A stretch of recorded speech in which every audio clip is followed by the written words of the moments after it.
క్రైస్తవ దైవ మర్మములు ఫిబ్రవరి 9.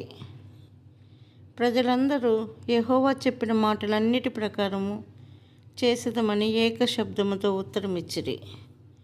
నిర్గమ 24:3. దేవుడు మోషేను సీనాయి పర్వతమునకు ఒంటరిగా తీసుకుని పోయి అనేక సంగతులను ప్రత్యక్షపరచెను. మోషే క్రిందికి వచ్చి ప్రజలతో పంచుకునేటప్పుడు యెహోవా చెప్పిన మాటలన్నిటి ప్రకారము చేసేదమని ప్రజలందరూ ఏకశబ్దంతో ఉత్తరమిచ్చిరి. దేవునికి విధేయత చూపించుటకు సిద్ధముగా లేనివారు దేవుడు చెప్పునదెప్పుడునూ గ్రహించలేరు.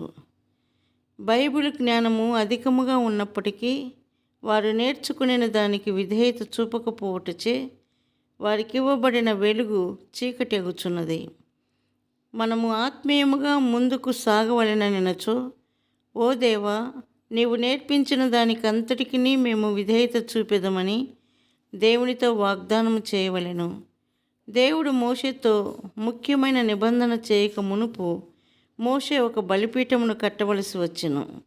ఆ బలిపీఠముపై బలి నర్పించి రక్తమును చిందింపవలసి ఉండెను.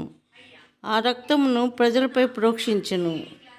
దీని ద్వారా యేసుక్రీస్తు ప్రభువు వారి రక్త ప్రోక్షణ క్రిందికి వచ్చిన వారే దేవుని మాటలను గ్రహించగలరని నేర్చుకొనుచున్నాము. నిత్య నిబంధన రక్తము ద్వారా కడుగబడని వారు ఈ సంగతులను గ్రహించలేరు.